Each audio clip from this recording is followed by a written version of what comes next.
जो obituary references move किए गए हैं उनके हक में बोलने के लिए खड़ा हुआ हूं।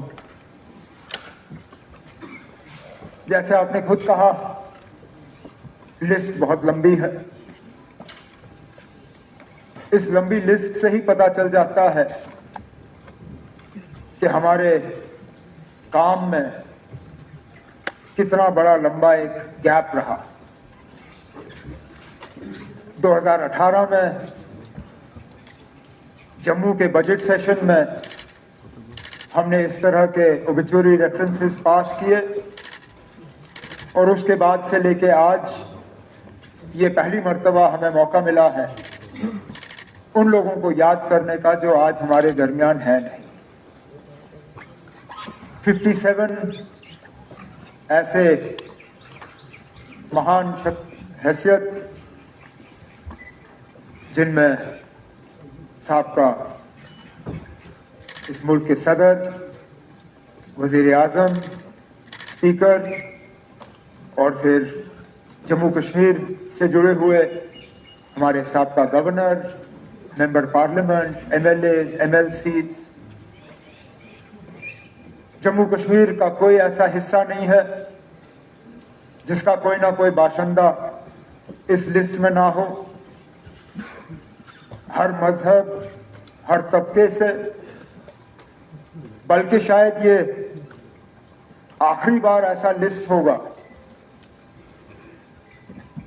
क्योंकि इसके बाद जम्मू कश्मीर का वो हिस्सा अब हमारे साथ रहा नहीं जिसके हवाले से यहाँ पे एक्स MLAs, MLCs जो है गिने गए। लद्दाख और करगिल, उनके भी नुमाइंदे आज इस लिस्ट में हैं, लेकिन एक दिन ऐसा आएगा जब उनका जिक्र यहाँ शायद होगा नहीं, क्योंकि अब वो हमारे हिस्से में रहे नहीं। अब जब ये लिस्ट हमारे सामने आई, और आपने सही कहा, हर किसी के बारे में हम यहाँ पे जिक्र कर नहीं सकते। मैं फिर अपनी जगह सोचने लगा कि किसके बारे में बात करूं और किसके बारे में नहीं। तो सोचा चलिए मैं उनका जिक्र करूंगा जिनको मैं जानता था या जिनके साथ मैंने काम किया। फिर जब लिस्ट देखा, पढ़ना शुरू किया, तो कोई 45 ऐसे नाम सामने आए जिनको मैं जाती तौर या तो जानता था या जिनके साथ मैंने काम किया। तो फिर वो भी मुमकिन नहीं हुआ। तो आपकी तरह और लीडर ऑफ द ऑपोजिशन की तरह मैं 2-3 जो अहम शख्सियात हैं उनके बारे में जिक्र करके फिर बाकी जो है ओवरऑल जो ओबिचुरी रेफरेंसेस हैं उसके हवाले से कर लें। हमारे साबका वजीर,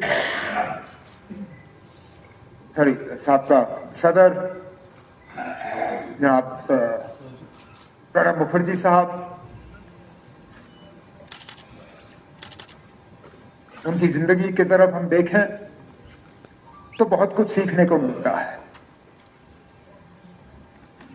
शायद सबसे बड़ी सबक उनके इस बायोडेटा से अगर हम सीखें तो ये कि मेहनत करो, अपनी जिम्मेदारियों के साथ वफा करो, तरक्की करने से आपको कोई रोक नहीं सकता। आपको अपना हक जो है किसी ना किसी तरीके से मिल ही जाएगा। कोई पैराशूट के जरिए प्रणब मुखर्जी साहब सियासतदान नहीं बने, कोई गॉडफादर्स के इस्तेमाल नहीं हुए। मेहनत की, जो जो उनको जिम्मेदारियां सौंपी गई उनके साथ वफा किया और आगे बढ़ते गए। शुरुआत में डिप्टी मिनिस्टर थे, डिप्टी मिनिस्टर के बाद मिनिस्टर ऑफ स्टेट बने, मिनिस्टर ऑफ स्टेट के बाद मिनिस्टर ऑफ स्टेट में ही रह के इंडिपेंडेंट चार्ज मिला, फिर कैबिनेट के मिनिस्टर बने, फिर कैबिनेट के मिनिस्टरों में सबसे अहम जो मिनिस्ट्रियां मानी जाती हैं, डिफेंस, फाइनेंस, होम, उनमें तो 2 और फॉरेन अफेयर्स, इन 4 में से 3 पे उन्होंने काम किया। डिफेंस के मिनिस्टर रहे हैं, होम के मिनिस्टर रहे हैं और फाइनेंस के मिनिस्टर रहे।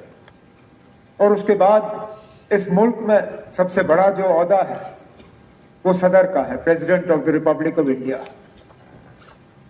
उन्होंने अपना करियर वहां से खत्म किया और उसमें भी बार बार उन्होंने इस बात का सबूत दिया कि जिस ओहदे पे वो होंगे उस ओहदे के साथ वो वफा करेंगे। 2014 के इंतखाबात के दौरान प्रणब मुखर्जी साहब सदर थे। यूपीए की हुकूमत में सदर बने। अपने सदारत के दौरान यूपीए की हुकूमत बीजेपी की हुकूमत में तब्दील हुई, लेकिन शायद ही कभी प्रणब मुखर्जी साहब ने राष्ट्रपति भवन को सियासत के लिए इस्तेमाल होने दिया। मुझे तो याद नहीं है कहीं भी बीजेपी की तरफ से या उस वक्त हुकूमत के तरफ से राष्ट्रपति भवन या प्रणब मुखर्जी साहब पे किसी ने उंगली उठा के ये कहा हो कि प्रणब मुखर्जी साहब क्योंकि कांग्रेस के बने हुए या यूपीए के बने हुए सदर हैं, उन्होंने वो सियासत राष्ट्रपति भवन में होने दी। उन्होंने प्रेसिडेंट ऑफ इंडिया के ओहदे को और राष्ट्रपति भवन को सियासत से पूरी तरह से अलग रखा, जो कि आज के दौर में हम बहुत कम लोगों के बारे में कह सकते हैं। उसके बाद जनाब अटल बिहारी वाजपेयी साहब, जिनको भारत रत्न से नवाजा गया, इस मुल्क के वजीर आजम रहे 2 बार। मुझे जाती तौर उनके साथ काम करने का मौका मिला। 3 साल एमओएस के तौर पे मैं उनके साथ रहा।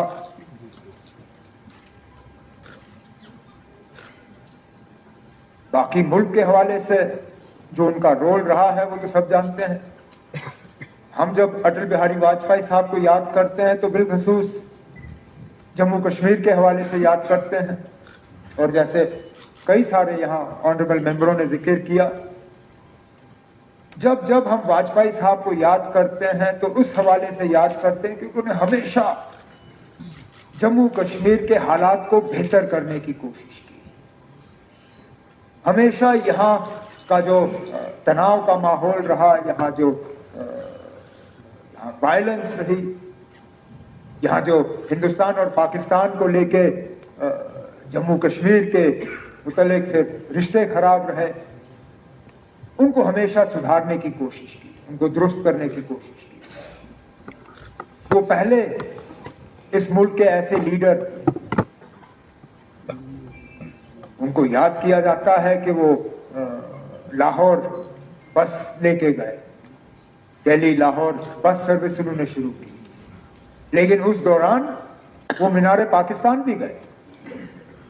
जो एक हिंदुस्तान के लीडर के लिए वहां जाना और मीनार पाकिस्तान पे वहां पे हाजिरी देना, ये कोई मामूली बात नहीं। फिर सरहद पे खड़े होके कहना कि हम दोस्त बदल सकते हैं, पड़ोसी बदल नहीं सकते। आज के दिन में शायद ही कोई इस तरह की बात करेगा। बार बार जब हालात यहां खराब हुए, उन्होंने यही कहा कि बातचीत के जरिए ही मसले हल किए जा सकते हैं, उसके अलावा कोई चारा नहीं। दोस्ती का हाथ बढ़ाते रहे, इस बात के बावजूद कि उसके लिए उनको मुश्किल का सामना करना पड़ा। जब जम्मू कश्मीर के मसले के हवाले से बात की तो कहा कि इंसानियत, जमहूरियत, कश्मीरियत। जम्मू कश्मीर के आर पार के लोग, उनको दोबारा जोड़ने के लिए यहां रास्ते खोले गए, जिनको बदकिस्मती से दोबारा फिर बंद किया गया। उनकी कोशिश थी कि लोग मिलें, सिविल सोसाइटी आपस में मिले, एक मतलब पर्सनल रिश्ते कायम है। आज तो ऐसा लगता है कि हमें और ज्यादा दूर रखने की कोशिश की जा रही है। कि हम ना ही मिलें तो बेहतर है।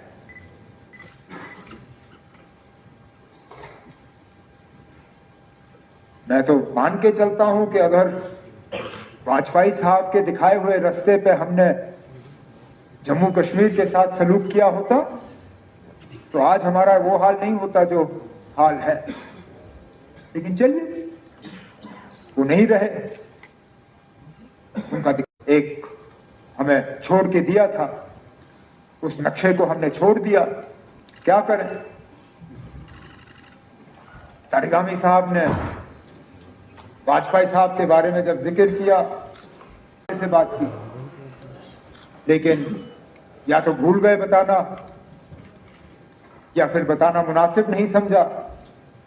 ये सही है कि वाजपेयी साहब की हुकूमत ने उस वक्त उस रेजोल्यूशन को वापस भेजा, लेकिन शायद उसके बाद वाजपेयी साहब को इस बात का एहसास भी हुआ कि जल्दबाजी हुई और उन्होंने अपने काबिना के एक वजीर को फिर नॉमिनेट किया यहां की हुकूमत के साथ इस पे बातचीत और डायलॉग शुरू करने के लिए। मरहूम अरुण जेटली साहब, अगर मेरी याददाश्त सही है, उस वक्त लॉ मिनिस्टर थे और लॉ मिनिस्टर की हैसियत से वाजपेयी साहब ने उन्हें नॉमिनेट किया यहां की हुकूमत के साथ एक डायलॉग प्रोसेस उस रेजोल्यूशन को लेके। लेकिन उस वक्त उसके बाद फिर हुकूमत रही नहीं, हालात बदल गए और जो हुआ सो हुआ। लेकिन जम्मू कश्मीर को लेके वाजपेयी साहब के जो इरादे थे उनसे शायद इख्तिलाफ करना हमारे लिए बहुत मुश्किल होगा। सोमनाथ चैटर्जी साहब वो स्पीकर थे जब मैं हाउस में मेंबर था और मुझे अच्छी तरह से वो दिन याद है। न्यूक्लियर बिल को लेके जब लेफ्ट पार्टीज अलायंस छोड़ के चले गए, उस वक्त उनकी अपनी पार्टी के तरफ से बहुत दबाव था उनके ऊपर कि वो स्पीकरी छोड़ के अपनी पार्टी के साथ जुड़ जाएं। लेकिन बिल्कुल जैसे तारिगामी साहब ने कहा, मुझे अच्छी तरह से याद है क्योंकि मैं हाउस में मौजूद था, उन्होंने यही कहा मैं सीपीएम का स्पीकर नहीं हूं, मैं लोकसभा का स्पीकर।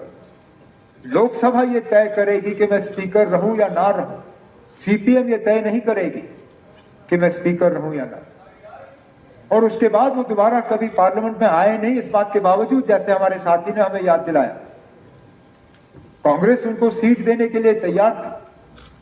ने कहा था कि आप आइए, जिस भी सीट से आप लड़ना चाहें, हम आपको पार्लियामेंट में वापस देखना चाहते हैं। उन्होंने कहा नहीं, मेरी पार्टी ने जरूर मेरे साथ रिश्ता तोड़ा होगा, लेकिन मैंने अपना रिश्ता अपनी पार्टी के साथ नहीं तोड़ा है। मैंने जितना वक्त पार्लियामेंट में गुजारना था मैंने गुजारा। एक मिसाल है, आज के दिन में तो हमें बदलने में वक्त नहीं लगता। हम अभी तो इलेक्शन से निकल के आए हैं ना। हम में से कौन सी ऐसी पार्टी है जिसने आया राम गया राम का सिलसिला नहीं देखा। तो टिकट मिलने पे दूसरे से नाराज, कोई टिकट ना मिलने पे अपनी पार्टी से नाराज और कहीं और जो है दरवाजे खटखटाने का काम करे। बहुत कम ऐसे सियासतदान हैं सोमनाथ चैटर्जी साहब की तरह जो अपने असूलों पर कायम रहे।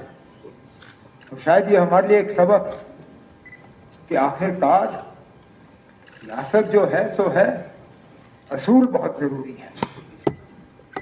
अब जम्मू कश्मीर को लेके, जैसे मैंने कहा, गवर्नर से लेके एमएलए एमएलसीज तक इतने सारे नाम, और उनमें से कई सारे जिनके साथ मैंने खुद काम किया। अब एक एक का मैं जिक्र कर नहीं सकता हूं, लेकिन एक साथी का जिक्र किए बिना शायद रहूंगा तो गलत होगा, क्योंकि वो सिटिंग मेंबर रहे इस हाउस के, और मुझे लगता है सिटिंग मेंबर की अपनी ही एक हैसियत होती है। उसके साथ साथ वो एक ऐसे सिटिंग मेंबर हैं थे जिनके साथ बहुत करीबी काम करने का मौका मुझे हासिल हुआ। शायद आप में से कोई ऐसा नहीं है जिसने देवेंद्र के साथ इतनी नजदीकी से काम किया हो जितना मैंने। मुझे सियासत में क्या 25-26 साल हो गए, जिसमें से 19-20 साल तो मैंने देवेंद्र के साथ गुजारे। नेशनल कॉन्फ्रेंस का सदर बना 2002 में, तो देवेंद्र मेरे साथ मीडिया एडवाइजर के तौर पे आए। एमएलसी बने, कब थे इलेक्शन? 2008 में 8 में इलेक्शन हुए, एडवाइजर के तौर पे मेरे साथ आए। जब मुझे मिनिस्ट्री में तब्दीलियां करनी पड़ी, उफ तक नहीं किया, तंजीम की जिम्मेदारी दी मैंने उनको, और जब तक नेशनल कॉन्फ्रेंस में रहे अपनी तंजीम की जिम्मेदारी संभाली। मेहनत करने में वो कभी कमी नहीं रखते थे। आप लोग गवाह हैं। आपके साथ आने के बाद जहां जहां आपने जिम्मेदारी दी, कहीं हिमाचल में, कहीं पंजाब में, कहीं और, जिस मोर्चे पे खड़े किए वहां पे उन्होंने अपनी जिम्मेदारियों को निभाया। शुरुआत भी उनकी वैसे ही रही। वालिद साहब उनके इंजीनियर, बिजनेस से उनका लेना देना था नहीं। एक मारुति के वो सर्विस स्टेशन का उनको गिरधारी लाल ढोगरा साहब ने इंतजाम करके दिया, और इसमें भी देवेंद्र कभी भूला नहीं। जम्मू में बहुत सारे वो राउंड अबाउट गोल चक्कर बने हुए, लेकिन सिर्फ एक जम्मू में ऐसा गोल चक्कर है जो साल के 12 महीने उसकी घास की कटाई होती है, वहां फूल लगे होते हैं, वहां मूर्ति साफ होती है। वो है गिरधारी लाल डोगरा साहब का जो चौक है गांधीनगर के पीछे, क्योंकि उसको संभालने की जिम्मेदारी देवेंद्र ने खुद ली थी। जब उनको वो मिला था वर्कशॉप, बड़े घरों के लोग, बड़े घरों के बेटे जो हैं अपने आप को भी बड़ा समझते हैं, लेकिन देवेंद्र ऐसा था, काम सीखने के लिए खुद डांगरियां पहनी। बहुत सारे लोग ऐसे हैं जम्मू कश्मीर में जो आज भी याद करते हैं जब वो गाड़ी वहां लेते थे धोने के लिए, देवेंद्र के हाथ में पाइप, वो खुद गाड़ी धोता था सीखने के लिए कि ये करना कैसे है। तब जाके उसकी इतनी बड़ी मारुति की वो एम्पायर बनी।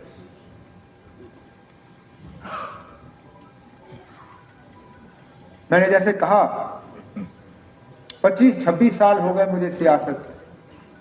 बहुत साथियों को मैंने आते जाते हुए देखा स्पीकर साहब, लेकिन अगर मुझे एक साथी के जाने का जाती तौर आज तक अफसोस रहा, वो देवेंद्र के जाने का रहा, आज भी। और मुझे अफसोस इस बात का है कि पता नहीं था कि वो इतने बीमार हैं। इलेक्शन में कुछ तलखी बातें, अगर मुझे पता होता कि वो इतने बीमार हैं, मैं शायद रिश्तों को सुधारने की थोड़ी सी कोशिश कर लेता, लेकिन ऊपर वाले ने वो मौका रखा नहीं। यही मौका रखा कि हम उनको श्रद्धांजलि पेश करें, उनकी आत्मा की शांति के लिए प्रार्थना करें। इसलिए मैंने बाकी तमाम जम्मू कश्मीर के जो सियासतदान और जो बाकी लीडर रहे हैं उनको एक तरफ रख के सिर्फ और सिर्फ मैंने यहां देवेंद्र का जिक्र किया। एक, क्योंकि सिटिंग मेंबर रहे हैं, और दूसरा क्योंकि व्यक्तिगत जाति तौर पे मुझे कुछ चीजों का अफसोस है जो अफसोस ही रहेगा। लेकिन इस लिस्ट में 57 जो हमारे सीनियर लीडर्स और ऑनरेबल मेंबर्स हैं, इनमें सब ऐसे लोग हैं जिन्होंने कहीं ना कहीं हमारे लिए मिसाल कायम की है। और मैं चाहूंगा कि हम इन बायोडेटास को पढ़ें, उन्हें याद करें, और कोशिश करें कि उन्होंने जिस तरह अपनी जिम्मेदारियों के साथ वफा किया, लोगों की खिदमत की, जम्मू कश्मीर की बेहतरी के लिए सोचा, हम भी कुछ सीखें, क्योंकि हम सब ने कभी ना कभी इस दुनिया को छोड़ के जाना है। आज हम इनके लिए ओबिचुअरी रेफरेंसेस करेंगे, किसको मालूम है कल यहां कौन बैठ के हमारे लिए ओबिचुअरी रेफरेंस जो है की तकरीर यहां कर रहा होगा। जब भी हम कुछ करें, हमें कहीं ना कहीं दिमाग में सिर्फ ये ख्याल रखना चाहिए कि कल को जब जम्मू कश्मीर के असेंबली में हमारे हवाले से हमारे लिए बात करेंगे, हमें कोई ना कोई ऐसा अच्छा काम करना चाहिए ताकि जब हमारा वहां पे जिक्र हो, जो हमारे हक में वहां बोलने के लिए खड़े हों, उनके पास कुछ बोलने के लिए रहे। अगर यही हम सोच के अपना यहां अपने काम को अंजाम दें, तो मुझे लगता है हम इस हाउस के साथ, अपने वोटरों के साथ, जम्मू कश्मीर के लोगों के साथ और बिलखसूस इन महान हस्तियों के जिनको आज खिराज अकीदत पेश करने के लिए हम खड़े हुए हैं, उनके साथ हम सही मायने में वफा कर पाएंगे। तो इसलिए स्पीकर साहब, आपकी तरफ से जो ओबिचुअरी रेफरेंसेस मूव किए गए हैं, उनके हक में मैं आज आपकी आवाज के साथ अपनी आवाज जोड़ता हूं। मैं अल्लाह ताला से दुआ करता हूं कि इनको जन्नत में अला मुकाम हासिल हो, इनकी आत्माओं को शांति मिले और हमें इनकी जिंदगियों से कुछ सीखने का मौका मिले। बहुत बहुत शुक्रिया। आपने ऑनरेबल